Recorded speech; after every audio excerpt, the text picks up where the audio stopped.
Hi, I'm Kevin Anderson, and my day job is blogs editor at The Guardian, and this is... I'm Suw Charman, Anderson, Kevin's wife, and my day job is actually nothing really much to do with politics at all. So she relies on me, or, well, doesn't rely on me, she's an intelligent woman. She asks me all kinds of questions about the U.S. election, mostly to have subtitles for all my rants over the breakfast table. So, we had some interesting discussions, and we thought, hey, this might be something that why not share these a little bit? But I think the other thing I'd like to do is I'm just about to embark on a road trip across the United States with a Guardian Films documentary team.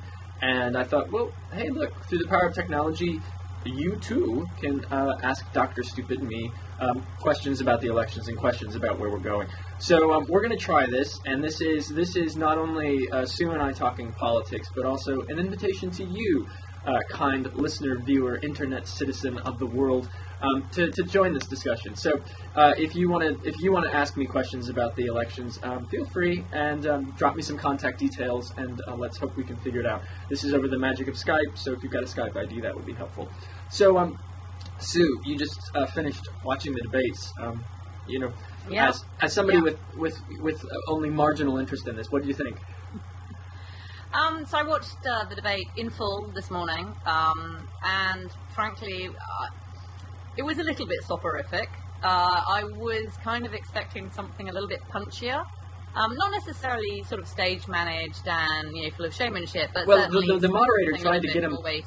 Yeah, the moderator tried to get him. Jim Blair tried to get him to lay into each other. He's like, "Say that to Mr. McCain. Say that to Mr. McCain," but it didn't quite go.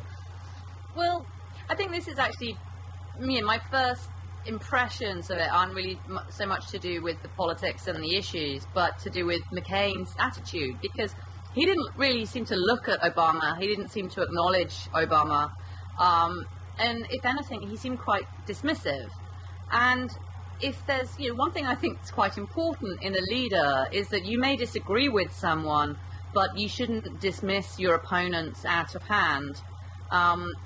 Obama came across as if he had a much more open mind and was much more willing to work with people that were on the other side, so to speak. And I wonder how are the American people going to react to this? I mean, is McCain's frostiness going to damage him? Well, that's interesting because, McCain is known as this. I mean, he wants to be portrayed as a maverick, and that's why he says this congeniality or not. Yeah, he did that twice, and some of the people on Twitter were like, "You've said that already, Grandpa." He was trying to burnish his maverick credentials. They both were trying to talk about how they've reached across the aisle, because I think, interestingly enough, Obama started with this idea of being a post-partisan candidate, that the issues facing the United States are so serious right now that this typical partisan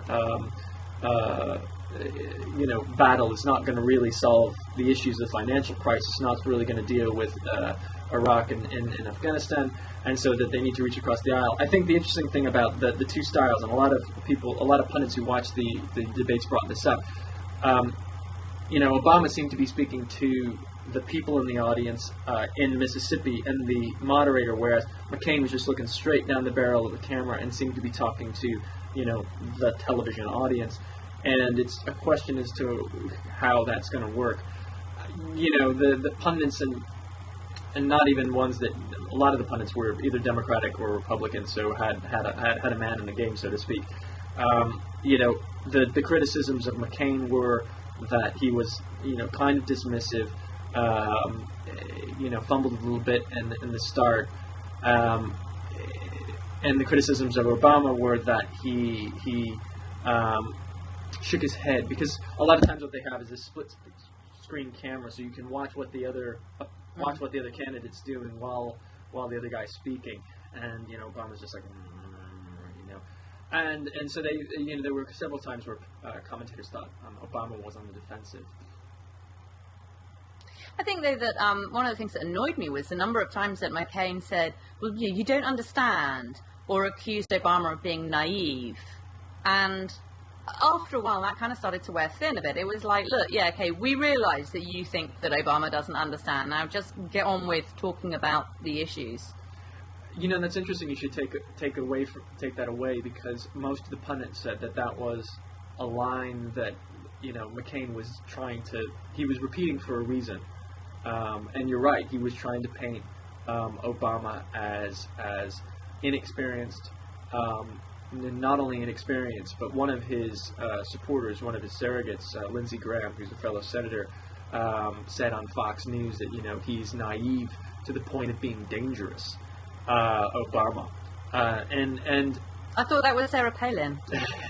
Oops, that's next Thursday. We'll talk about that next Thursday. That's going to be an interesting debate. I'll be watching it from Los Angeles when on the first leg of our trip. You know, I think it depends on which side of the Democratic on the divide you watch this. But there were some people who saw it just like you did, who said, not only McCain said, "You don't understand, Senator," and Obama came back and said, "Well, actually, I do understand, and this is what I do differently." And that, I think, even though people might walk away with, even though McCain wanted people to walk away with it, "You don't understand, you don't know what you're talking about," there were quite a few people who said, Obama actually, you know, gave some credible responses to those lines. So it might not have been as effective as it could have been.